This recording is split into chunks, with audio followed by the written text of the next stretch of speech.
इन्नल हम्दलिल्लाह नहमदुहु व नस्तईनुहु व नस्तगफिरुह व नऊज़ु बिल्लाहि मिन शुरूरि अनफुसिना व मिन सय्यिआति अअमालिना मन यहदिहिल्लाहु फला मुज़िल्ल लहु व मन युज़लिल्हु फला हादिय लहु व अशहदु अन ला इलाहा इल्लल्लाहु वहदहु ला शरीका लहु व अशहदु अन्ना मुहम्मदन अब्दुहु व रसूलुहु अम्मा बअद फ़इन्न खैरल हदीस किताबुल्लाह व खैरल हदी हदी मुहम्मदिन सल्लल्लाहु अलैहि वसल्लम व शर्रल उमूरि मुहदसातुहा व कुल्लु मुहदसतिन बिदअह व कुल्लु बिदअतिन ज़लालह व कुल्लु ज़लालतिन फिन्नार।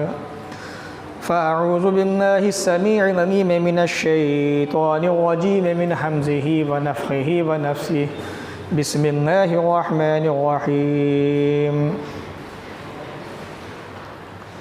वमा आताकुमुर रसूलु फ़ख़ुज़ूहु वमा नहाकुम अन्हु फ़न्तहू। वक़ाल तआला फ़ी मौज़िइन आख़र फ़लयहज़रिल्लज़ीन युख़ालिफ़ून अन अम्रिही अन तुसीबहुम फ़ितनह औ युसीबहुम अज़ाबुन अलीम। वक़ाल अन्नबिय्यु सल्लल्लाहु अलैहि वसल्लम लैस मिन्ना मन नतमल खुदूद व शक़्क़ल जुयूब व दअा बिदअवल जाहिलिय्या। रवाहु मुस्लिम। रब्बि इश्रह ली सदरी व यस्सिर ली अमरी वहलुल उक़दतम मिन लिसानी यफ़क़हू क़ौली। रब्बि ज़िदनी इल्मा आमीन। अल्लाहुम्मा रब्बि ज़िदनी इल्मा आमीन। तमाम किस्म की तारीफ़ें अल्लाह रब्बुल आलमीन के लिए लायक़ व ज़ेबा हैं, जिसने हम तमाम इंसानों को इस दुनिया के अंदर पैदा किया और पैदा करने के बाद इसी दुनिया के अंदर हमारे रहने सहने का बंदोबस्त किया। हमारे ही अंदर से अपने नेक बंदों को नबी बनाया, रसूल बनाया। आखिर में प्यारे नबी जनाब मोहम्मद रसूलुल्लाह सल्लल्लाहु अलैहि वसल्लम को क़यामत तक आने वाले तमाम इंसानों के लिए रहमत बना के भेजा। दरूद व सलाम नाज़िम व तमाम नबियों पर, तमाम रसूलों पर, ख़ास तौर से अल्लाह के आखिरी नबी प्यारे नबी मोहम्मद रसूलुल्लाह सल्लल्लाहु अलैहि वसल्लम पर अल्लाहुम्मा सल्लि व सल्लिम व बारिक अलैहि। सामईन, इस्लामी साल का ये पहला महीना है जिसे हम मुहर्रमुल हराम के नाम से जानते हैं और आज मुहर्रम के महीने की 6 तारीख़ है और अनक़रीब इस महीने के अंदर कुछ ऐसे अय्याम हमें मिलने वाले हैं, हमारे पास आने वाले हैं, जिनके बारे में किताब व सुन्नत के अंदर रसूल अकरम जनाब मोहम्मद रसूलुल्लाह सल्लल्लाहु अलैहि वसल्लम ने बड़ी प्यारी बातें बयान फरमाई हैं। हकीकत ये है कि मुहर्रमुल हराम का महीना जब शुरू होता है तो हमारे समाज के अंदर, मुआशरे के अंदर इस महीने के ताल्लुक़ से कुछ ऐसी बातें जिनका कुरान और हदीस से दूर तक भी आस्था नहीं है, वो बातें हमारे समाज में होने लगती हैं। हर इंसान एक अलग नज़रिए से उस चीज़ को देखता है। एक इंसान उस चीज़ को नेकी समझता है, एक इंसान उस चीज़ को इबादत समझता है और ये समझता है कि मेरा ये अमल, मेरा ये काम जो मैं कर रहा हूँ इस महीने के अंदर बड़ा प्यारा अमल है। हकीकत यह है कि मुहर्रम के महीने के अंदर सिवाय रोज़े के रसूल अकरम सल्लल्लाहु अलैहि वसल्लम से कोई अमल साबित नहीं है। अब जब इंसान के सामने ये बातें आती है तो आदमी सोचता है हम तो बचपने से देखते हुए आ गए, हमारी तो जवानी गुजर गई, बुढ़ापा आ गया, हमारे बाप दादा गुजर गए देखते हुए। किसी चीज़ का समाज में होना, चलन में होना एक अलग चीज़ है और शरीयत के अंदर उसका हुक्म होना ये एक अलग चीज़ है। बहुत सारे मुसलमान बीड़ी सिगरेट पीते हुए आ गए जब से तंबाकू बना हुआ है, तो क्या तंबाकू इस्लाम से हो जाएगा? नहीं हो सकता। बहुत से लोग शराब पीते हुए आ गए एक ज़माने से, उनका शराब पीना, उनके पीने से ये चीज़ राइज और जायज़ नहीं हो जाएगी। जो चीज़ गलत है वो हमेशा गलत रहेगी, वो कभी अच्छी नहीं बन सकती। मुहर्रम का महीना जो इस्लामी साल का पहला महीना है, जो हमें बहुत सारी बातें सिखाता है। जैसा कि मैंने गुज़िश्ता जुमा के अंदर बड़ी तफसील से बातें की थी इस महीने के ताल्लुक़ से, और इंशाअल्लाह मैं आज भी चंद बातें रखूँगा आपके सामने। तो जैसे मुहर्रम का ये महीना शुरू होता है, सबसे पहला काम जो इस महीने के अंदर होता है वो सोग की शक्ल में, मातम की शक्ल में होता है। और हिंदुस्तान के अंदर एक बहुत बड़ा तबका इस चीज़ को अंजाम देता है, नेकी समझता है और अपने आप को मारता है, पीटता है और ये समझता है कि शायद हमसे जो गलतियाँ हुई थी किसी ज़माने के अंदर, हम उनका भुगतान कर रहे हैं। ये दीन नहीं है, इस्लाम नहीं है। अगर इंसान से गलती हुई है, इंसान से गुनाह हुआ है शरीयत के अंदर, शरई एतबार से, दीनी एतबार से, तो रसूल अकरम जनाब मोहम्मद रसूलुल्लाह सल्लल्लाहु अलैहि वसल्लम ने उसका तरीक़ा हमें ये दिया है कि अल्लाह से तौबा कीजिए। आपने शराब पी ली, हिंदुस्तान है, इस्लामी कानून नहीं है, तो क्या आप कोड़ा लेके अपने आप को 40 कोड़े मारेंगे? मार सकते हैं? नहीं। गलती हो गई, चूँकि आपसे गुनाह हुआ, अल्लाह से माफ़ी मांगिए, तौबा कीजिए। अब ये सोग की शक्ल में जो हमारे यहाँ पे 10 दिन मातम होता है, ये इस्लाम नहीं है, दीन नहीं है। सही मुस्लिम किताब-उस-सियाम हदीस नंबर 1136 रसूल अकरम ने फरमाया, अन्ना एहा, जब ये सिलसिला शुरू होता है नोहा का, मातम का, मुहर्रम के महीने के अंदर, तो सबसे आगे हमारी माएँ बहनें होती हैं। वो माएँ बहनें कभी जिनका आपने चेहरा नहीं देखा हो, कभी जिनका आपने नाखून तक नहीं देखा होगा, इतने पर्दे में रहती हैं वो, लेकिन जब ये 10 दिन शुरू होते हैं तो कैसा पर्दा, काहे का पर्दा और कैसी शर्म, सब ख़त्म। हमारी माएँ बहनें ज़्यादा होती हैं इनके अंदर। रसूल अकरम ने फरमाया, अन्ना एहा, नोहा, मातम करने वाली, सोग करने वाली औरत इन 10 दिनों के अंदर, इज़ा नम ततुब क़ब्ल मौतिहा, अगर उसने अपनी मौत से पहले तौबा नहीं की, मान लीजिए मुहर्रम का यह महीना शुरू हुआ, 1 तारीख से लेकर 10 तारीख तक नोहे हुए, मातम हुए, मरसिए पड़े गए और न जाने कैसी कैसी बातें कही गई, सहाबा इकराम को निशाना बनाया गया, सहाबा को गालियाँ दी गई और सहाबा के साथ में किसी और को भी निशाना बनाया गया। ये तरीक़ा चलन में रहा और नोहा करने वाली वो औरतें तौबा नहीं कर सकी अपनी ज़िंदगी के अंदर। क़यामत के दिन ऐसी औरतों को तारकुम जो होता है ना, उसका लिबास पहनाया जाएगा, उनके ऊपर बहाया जाएगा इस चीज़ को क़यामत के दिन, और खारिश खुजली जो होती है उसका लिबास इनको पहनाया जाएगा। ये सज़ा है इनकी क़यामत के दिन की। तो नोहा शरीयत के अंदर किसी भी एतबार से जायज़ और दुरुस्त नहीं है।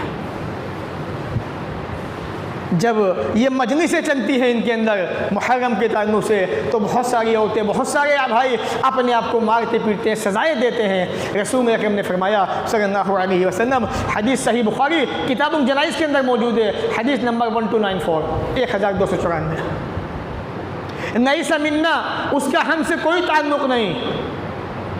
मन न तमन खुदूदा, जो अपने गालों पे तमाचे मारे, अपने चेहरे को पीटे, व शक्कन जुयूबा, अपने गिरेबानों को फाड़े, व दआ बिदाअन जाहिलिया, ज़माने जाहिलियत की तरह से पुकारे करे। हकीकत ये है आज मुस्लिम समाज के अंदर वो चीज़ें जो दीन का हिस्सा नहीं थी, जिनका इस्लाम से दूर तक भी वास्ता नहीं है, आज वो इस्लाम के अंदर, मुसलमानों के अंदर राइज हो चुकी हैं और मुसलमान उनको अच्छा समझते हैं।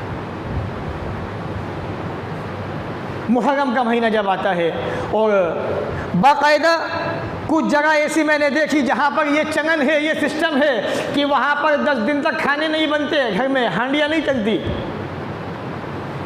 चूल्हा नहीं जलेगा, रोटी जो है बाज़ार से आएगी और वही खाना खाया जाएगा।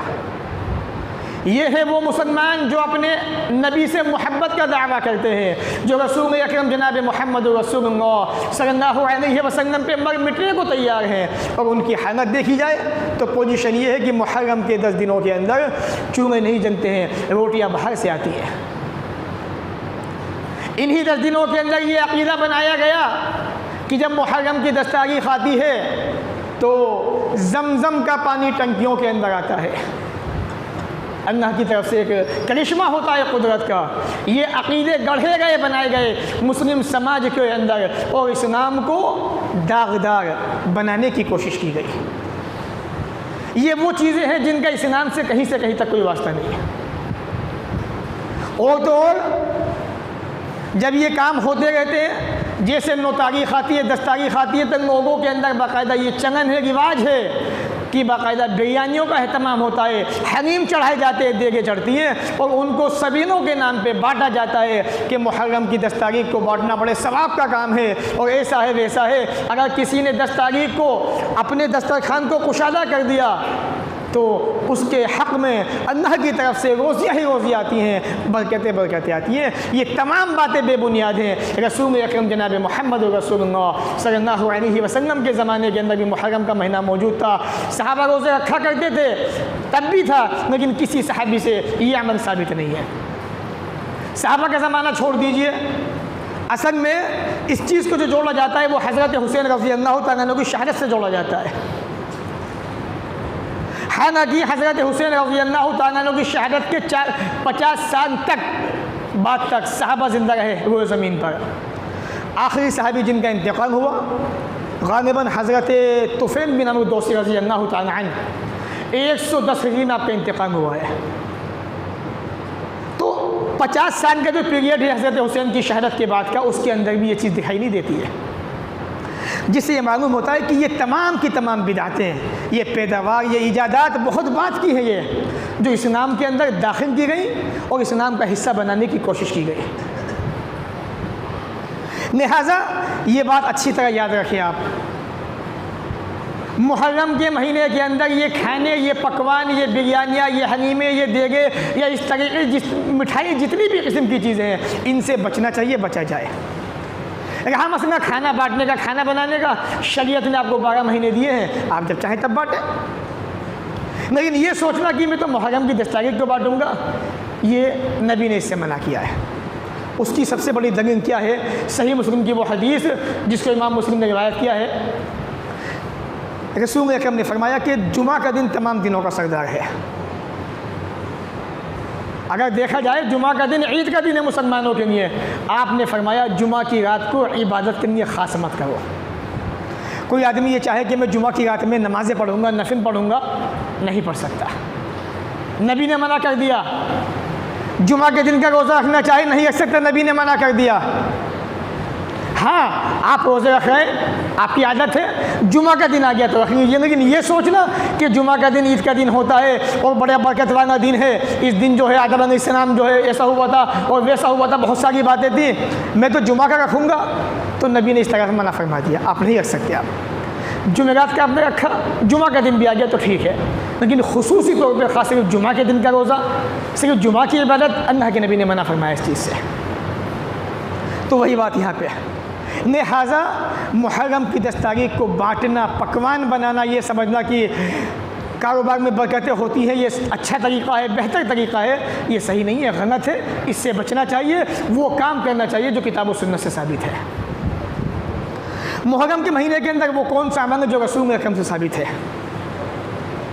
रावी हदीस हज़रत अबू क़तादा रज़ी अल्लाह तआला अन्हु, हदीस सही मुस्लिम किताब उस्सियाम, हदीस नंबर 1162 1162।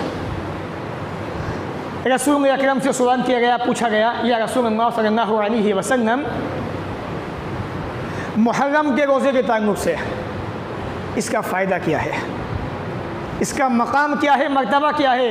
रसूल अकरम ने फरमाया युकफ्फिरु सनतल माज़िया, ये मुहर्रम का 10 तारीख का रोज़ा तुम्हारे 1 साल के गुनाहों को मिटा देता है।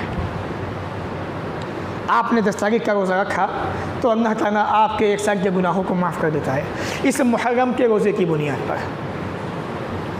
जब रसूल अकरम मदीना पहुँचे तो वहाँ पे आपने इस दिन का रोज़ा रखा, सहाबा इकराम ने भी रखा, लेकिन कुछ दिन गुजरते गए, हालात बीतते गए, वक्त गुजरता गया, तो रसूल अकरम को मालूम हुआ कि यहूदी भी 10 तारीख का रोज़ा रखते हैं। अच्छा, कहा कि क्या वजह है इसकी? कहा कि वजह यह है कि इस दिन अल्लाह ताला ने मूसा अलैहिस्सलाम को फ़िरऔन से निजात दी थी, इसी बुनियाद पर वो इस दिन का रोज़ा रखा करते हैं। अल्लाह के नबी ने क्या कहा? नबी अकरम ने फरमाया सल्लल्लाहु अलैहि वसल्लम, फ़इज़ा काना आमुन मुक़बिल इंशाअल्लाह सुन्ना यौम अत्तासिअ, अगर हम आने वाले साल भी ज़िंदा रहे तो इंशाअल्लाह 9 का भी रोज़ा रखेंगे, यानी 9 और 10 तारीख 2 दिन।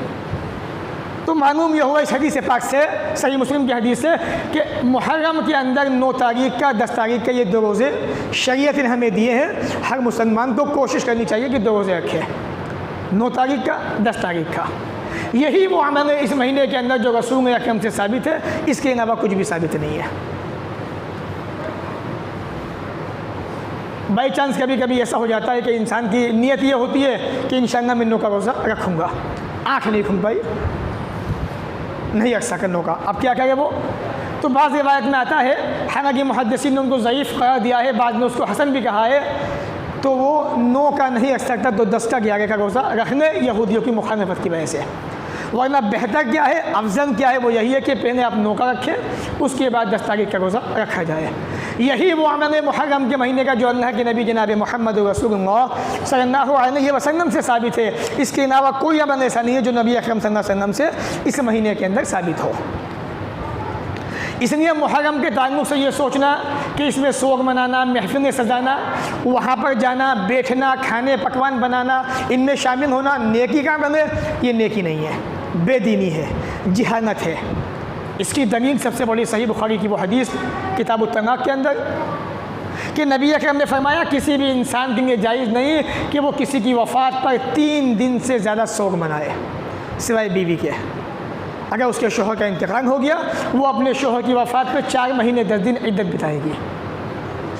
सिर्फ बीवी को हक़ है कि 4 महीने 10 दिन तक सोग मनाए, इसके अलावा किसी भी इंसान को ये जायज़ नहीं है कि शरीयत के अंदर जो है हज़ारों साल से सोग मनाता है, मातम मनाता है। मातम तो है ही नहीं इस्लाम के अंदर। तो इसलिए आज हमें ज़रूरत है इस बात की कि समाज के अंदर, मुआशरे के अंदर जो ये बिदअतें पैदा हो रही हैं, हमारी ज़िम्मेदारी है कि हम इनको उखाड़ें समाज से, इस पर मेहनत करें, लोगों को समझाएं, लोगों को दीनदारी की तरफ लाएं, लोगों को बताएं कि इस्लाम क्या है, मुहर्रम का महीना क्या है, मुहर्रम का महीने का इस्लाम से ताल्लुक़ क्या है, मुहर्रम का महीना हमें क्या बताता है, क्या सिखाता है, क्या सबक देता है, क्या नसीहत देता है। जैसा कि मैंने इशारा दिया था जुमा के खुतबे के अंदर, और मैंने पीछे ये भी बताया था कि मुहर्रम का महीना वो महीना है कि जिससे हज़रत उमर फ़ारूक़ रज़ी अल्लाह तआला अन्हु का बड़ा गहरा ताल्लुक़ है, जहाँ रसूल अकरम का ताल्लुक़ है। चूँकि इस मुहर्रम के महीने का आगाज़ करने वाले, इसको इस्लामी साल का पहला महीना बनाने वाले, इस्लामी तारीख़ की शुरुआत करने वाले, इस्लाम को एक आइडियल एक सिस्टम देने वाले उमर फ़ारूक़ रज़ी अल्लाह तआला अन्हु हैं। अगर देखा जाए तो रसूल अकरम के हिजरत के वाक़े को यादगार के तौर पे और मुहर्रम के महीने से उन्होंने जोड़ा, चूँकि रसूल अकरम ने इसी महीने के अंदर हिजरत की नियत की थी, मक्का छोड़ने की, मदीना जाने की। इसलिए उमर फ़ारूक़ रज़ी अल्लाह तआला अन्हु ने इस चीज़ को राइज किया था। तो उमर फ़ारूक़ का भी बड़ा गहरा ताल्लुक़ है। दूसरी चीज़, जब ये मुहर्रम का महीना शुरू होता है, सबसे ज़्यादा गालियाँ, सबसे ज़्यादा बुरा भला उमर फ़ारूक़ को ही कहा जाता है। वो सहाबी जिनका नाम सुनकर शैतान काँपा करता था। रसूल अकरम ने फरमाया सही बुखारी की हदीस के मुताबिक उमर फ़ारूक़ के बारे, उमर शैतान पे तुम भागी हो, शैतान तुमसे डरता है। ए उमर, क्या तुम्हें पता है जब तुम किसी रास्ते से गुजरते हो और अचानक शैतान उस रास्ते पे आ जाता है, तुम्हारा रास्ता छोड़ के दूसरे रास्ते को अपना लेता है। ये उमर फ़ारूक़ का मकाम और मर्तबा था। वो उमर जिन्होंने ज़िंदगी के अंदर कभी नाइंसाफ़ी नहीं की, वो उमर जिनका नाम सुनकर दुश्मन काँपा करता था, जिन्होंने कभी बैतुल माल से फिजूल खर्च अपने ऊपर खर्च नहीं किया। अमीरुल मोमिनीन होते हुए लोग उनको पहचानते नहीं थे कि उमर फ़ारूक़ है कौन। ये उनकी आदत थी, ये उनका सिस्टम था, ये उनका तरीक़ा था। आज उन्हीं को गालियाँ दी जाती इस महीने के अंदर कि वो तो ऐसे थे, वो तो ऐसे थे। यही वो उमर हैं रज़ी अल्लाह तआला अन्हु जिनके बारे में रसूल अकरम ने दुआ की थी, हाथ उठा के दुआ की थी, अल्लाह इस्लाम बड़ा कमज़ोर है, अल्लाह इस्लाम बड़ा कमज़ोर है, मैं चाहता हूँ ये अबू जहल है और ये उमर फ़ारूक़ है, इन दोनों में से जो तुझे ज़्यादा पसंदीदा हैं, इन्हें इस्लाम की दौलत से मांग कर दे ये अल्लाह। लेकिन मेरे नज़दीक उमर ज़्यादा पसंदीदा हैं, उमर को तू इस्लाम की दौलत से नवाज दे। मुझे उम्मीद है जब उमर इस्लाम लाएंगे तो इस्लाम मजबूत हो जाएगा। रसूल अकरम दुआ कर रहे हैं कि उमर के आने से इस्लाम की बुलंदी आसमानों तक पहुँच जाएगी। हकीकत ये हुआ भी ऐसा। उमर फ़ारूक़ के इस्लाम लाते ही मक्का की वादियाँ गूंज उठी। पहला मौका था, रसूल अकरम ने, सहाबा इकराम ने खुल्लम मक्का के अंदर नमाज़ पढ़ी थी। उमर फ़ारूक़ ने कहा था, लोगों अगर जो चाहता है कि उसकी बीवी बेवा हो जाए और कोई माँ चाहती है कि वो उसका बच्चा उससे छिन जाए तो मुझसे इस वादी के पीछे आके मिले। कुफ़ार मक्का के मजमे के अंदर ये बात कही तो इनाम आने के बाद किसी की मजाक नहीं, कोई पीछे आ जाए, कोई नहीं आया। रसूल अकरम ने दुआएं की, अल्लाह ने इस्लाम की दौलत से नवाजा। ये वो उमर थे अल्लाह ने जिनकी ज़बान पे हक़ को जारी कर दिया था। उमर जो बात कहते थे अल्लाह कुरान को नाज़िल कर दिया करता था। ये मकाम उमर फ़ारूक रज़ी अल्लाह तआला अन्हु। ये इशारा मैं इसलिए दे रहा हूँ कि इस महीने के अंदर सबसे ज़्यादा मज़लूम सहाबी उमर फ़ारूक रज़ी अल्लाह तआला अन्हु और हज़रत अबू बकर सिद्दीक़ रज़ी अल्लाह तआला अन्हु दोनों हैं। इन्हीं की दोनों को निशाना बनाया जाता है और हम चुपचाप चुप्पी सादे तमाशाई बन के तमाशा देखते रहते हैं। बहुत सारे भाई तो ये भी सोचते हैं कि हाँ उमर फ़ारूक ने ऐसा किया था, अबू बकर ने भी ऐसा किया था। तुम्हारी हमारी हैसियत है क्या? सहाबा इकराम के मुकाबले में हमारी तुम्हारी हैसियत कुछ भी नहीं है। हकीकत ये है। और एक मामूली सा इंसान, एक मामूली सा आदमी, अदना सा आदमी जो 5 वक्त की नमाज पाबंदी से भी नहीं पढ़ता, वो कहता है कि हाँ सुना तो हमने भी ऐसा कहा होगा, ऐसा कहा था उन्होंने। अल्लाह ने जिनके बारे में कुरान में कह दिया रज़ी अल्लाहु अन्हुम व रज़ू अन्हु, अल्लाह इनसे राज़ी हो गया, वो अल्लाह से राज़ी हो गए। अब कौन सी ज़बान से आप कहोगे उनके बारे में? किस मुंह से आप कहोगे सहाबा के बारे में? सहाबा को देखना है, सीरत सहाबा पढ़ो, अल्लाह की कसम आँखों में आंसू आ जाएंगे।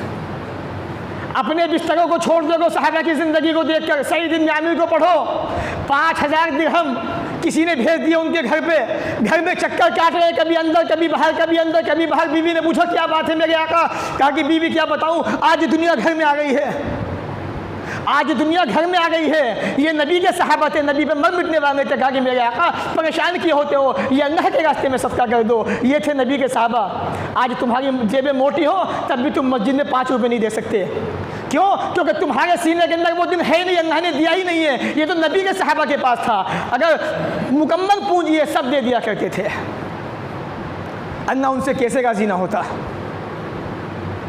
आज हम अपनी ज़बान आसानी से खोल देते हैं, 9 किताबें लिख देते हैं, हाँ सहाबा के अंदर ये कमी थी, फ़ना सहाबा ऐसा था, फ़ना सहाबा ऐसा था। सहाबा के बारे में सारी दुनिया एक तरफ होकर भी नेकियां करे ना, सारे दुनिया के इंसानों की नेकियां एक तरफ, सिर्फ अबू बकर की एक नेकी जब वो मक्का छोड़ के मदीना जा रहे थे, अल्लाह की कसम वो नेकी तमाम दुनिया के मुसलमानों को भागी है। क्यों? क्योंकि वो रसूल अकरम के साथ में मौजूद थे हिजरत के वक्त। ये नबी के सहाबा का मकाम था। ये आज मुहर्रम का महीना आते ही नबी के सहाबा को निशाना बनाया जाता है, सहाबा की तौहीन की जाती है, तनक़ीस की जाती है, उनको बुरा भला कहा जाता है। अल्लाह ने उमर की ज़बान पे हक़ को जारी किया। किसने कही ये बात? अल्लाह के नबी जनाब मोहम्मद रसूलुल्लाह सल्लल्लाहु अलैहि वसल्लम ने। रसूल अकरम ने फरमाया कि इन्नल्लाह नज़्ज़ला अल-हक़ अला लिसान उमर, अल्लाह ने उमर की ज़बान पे हक़ को जारी कर दिया है। आगे आप फरमाते हैं जब भी कोई मामला पेश आता है लोगों के अंदर, लोग एक बात कहते थे, उमर फ़ारूक भी कहते थे, तो उमर फ़ारूक की ताईद में कुरान करीम की आयत नाज़िल हो जाया करती थी। सुनन तिरमिज़ी अल-मनाक़िब हदीस नंबर 3682। ये मकाम शरीयत ने दिया तो उमर फ़ारूक को दिया। इतना ही नहीं, यही वो उमर हैं जिनके बारे में रसूल अकरम ऐसी बात कह गए जो क़यामत तक आने वाले किसी इंसान के बारे में नबी ने यह बात नहीं कही। और रसूल अकरम के मुँह से भी निकली बात अटन होती है, हक़ होती है, सच होती है। नबी अकरम ने फरमाया न कान बादी नबी न कान उमर। इससे बड़ी बशारत और क्या होगी? अगर मेरे बाद किसी को नबी होना होता तो वो उमर फ़ारूक होते। अगर मेरे बाद कोई नबी बनता, नबी है नहीं, न कोई बन सकता है, अगर होते बनते तो वो उमर फ़ारूक बनते। ये बात किसने कही? रसूल अकरम ने। आज इन्हीं उमर के बारे में लोग ज़बानें खोलते हैं कि उमर तो ऐसे थे, उमर तो वैसे थे, उमर ने ऐसा कर दिया, वैसा कर दिया। आप सीरत पढ़ो उमर फ़ारूक की, आप ताज्जुब करोगे कि उमर फ़ारूक ऐसे। जी मेरे भाई, बड़ा ख्याल करते थे गरीबों का, मोहताजों का। अपने हाथ से लोगों के बर्तन धोया करते थे जा के रातों को, किसी को दिखने नहीं देते थे। लोग जब सो जाते थे रात को उठते थे धीरे से और अपने हुजरे से निकल के कभी किसी बूढ़ी औरत के यहाँ पे, कभी किसी फना के यहाँ पे जाके बर्तन मांज रहे हैं, खाना बना के अपने हाथों से खिला रहे हैं। सीरत पढ़ो उमर फ़ारूक की। ये उमर फ़ारूक है। यही वो उमर है जिनके बारे में रसूल अकरम ने फरमाया था कि मैंने ख्वाब में अपने आप को देखा कि मैं दूध पी रहा हूँ। सही बुखारी की हदीस है, फ़ज़ाइल असहाबिन नबी की हदीस नंबर 3681 है। नबी ने ख्वाब में देखा कि मैं दूध का पियाला अपने हाथ में लिए हुए हूँ, दूध पी रहा हूँ। तो मैंने देखा कि उस दूध की सैराबी मेरे नाखूनों के अंदर दिखाई दे रही है। उसके बाद मैंने वो पियाला हज़रत उमर को दे दिया। साहबा के दंगा भी इस ख्वाब की ताबीर क्या है? आपने फरमाया इल्म, उमर इल्म का समुंदर है। दीनदारी भी उमर के पास थी, इल्म भी उमर के पास था। और यही वो उमर फ़ारूक है जिनके बारे में नबी मुहतरम ने फरमाया, सही बुखारी हदीस नंबर 3680 हदीस नंबर, रसूल अकरम फरमाते हैं मैंने अपने आप को जन्नत के अंदर पाया। मैं अपने आप को जन्नत में देखता हूँ तो अचानक मैंने देखा कि जन्नत के बीचों बीच एक महल बना हुआ है। बहुत से लोगों को हज़म नहीं होती ये बातें उमर फ़ारूक की वजह से। ऐसी शख्सियत, एक महल बना हुआ है जन्नत के अंदर, और उस महल के बराबर एक औरत वज़ू बना रही है। नबी अकरम ने फरमाया फरिश्ते से, ये किसका महल है? कहा कि फ़क़ालू में उमर बिन ख़त्ताब रज़ियल्लाहु तआला अन्हु के नबी, ये महल उमर फ़ारूक रज़ियल्लाहु तआला अन्हु का है। अल्लाह ने उमर के लिए स्पेशल जन्नत में महल बनाया हुआ है। ये मकाम उमर फ़ारूक रज़ियल्लाहु तआला अन्हु है। इसलिए ये बातें कर रहा हूँ क्योंकि उमर फ़ारूक का बड़ा गहरा ताल्लुक़ है मुहर्रम के महीने से, इसलिए मैंने ये बातें की ताकि आप भी जानें कि हज़रत उमर फ़ारूक रज़ियल्लाहु तआला अन्हु का मकाम मर्तबा क्या है। आखिरी हदीस बड़ी प्यारी हदीस है, और हदीस भी अल्लाह रब्बुल आलमीन रहम फरमाए ऐसे सहाबा के ऊपर, सहाबियात के ऊपर, और ऐसे लोगों के ऊपर जिन्होंने हक़ बात कह दी दुनिया के अंदर और दुनिया से पूछ कर गए हक़ बात कहकर। हज़रत अब्दुल्लाह इब्न अब्बास कहते हैं रज़ियल्लाहु तआला अन्हु, उमर फ़ारूक की वफ़ात का वाक़या है, सही बुखारी की हदीस है, हदीस नंबर 3677। कहते हैं कि मैं लोगों के अंदर खड़ा हुआ था। इब्न अब्बास कहते हैं हज़रत उमर का इंतकाल हो चुका है, आपका जनाजा रखा हुआ है, लोग आपके हक़ में दुआएं कर रहे हैं, अल्लाह उमर पे रहम फरमाए, उमर की मग़फ़िरत फरमाए, ऐसा करे वैसा, जो भी दुआ का जिक्र है। अचानक एक आदमी आया पीछे से, सहाबी कहते हैं इब्न अब्बास, और उसने अपनी कोहनी को मेरे कांधों पर रख दिया इस तरह से। और जब रख दिया तो मैं सीधा खड़ा रहा, और वो आदमी पीछे से कुछ बातें कहता है। स्टार्टिंग होती है, मुझे उम्मीद थी कि अल्लाह रब्बुल आलमीन उमर फ़ारूक रज़ियल्लाहु तआला अन्हु को अपने दोनों साथियों के साथ जमा फरमाएगा। इशारा अम्मा आयशा के हुजरे के अंदर, अबू बकर और अल्लाह के नबी सल्लल्लाहु अलैहि वसल्लम, दो साथी आपके, उमर फ़ारूक। आगे फिर वो साथी फरमाते हैं, वो सहाबी कहते हैं अक्सर मैंने अल्लाह के नबी को फरमाते हुए सुना, रसूल अकरम अक्सर कहा करते थे, क्या कहते थे? कुन तो अबू बकर व उमर, हम फना जगह गए थे, मैं था, अबू बकर उमर दोनों थे।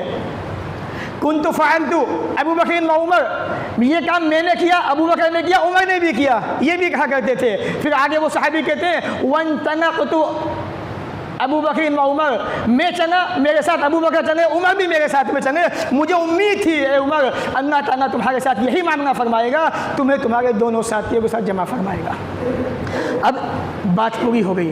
इब्न अब्बास कहते हैं जब वो ये बात कह चुके मुकम्मल, तो मैंने मुड़ के देखा तो वो कहने वाले कोई और नहीं, रसूल अकरम जनाब मोहम्मद रसूलुल्लाह सल्लल्लाहु अलैहि वसल्लम के दामाद हज़रत अली इब्न अबी तालिब रज़ियल्लाहु तआला अन्हु होते हैं। आप जान सकते हैं उमर फ़ारूक का मकाम मर्तबा क्या है, जिसकी गवाही खुद हज़रत अली इब्न अबी तालिब दे रहे हैं जिनके बारे में। तो ये मकाम है उमर फ़ारूक रज़ियल्लाहु तआला अन्हु। इसको समझने की कोशिश कीजिए।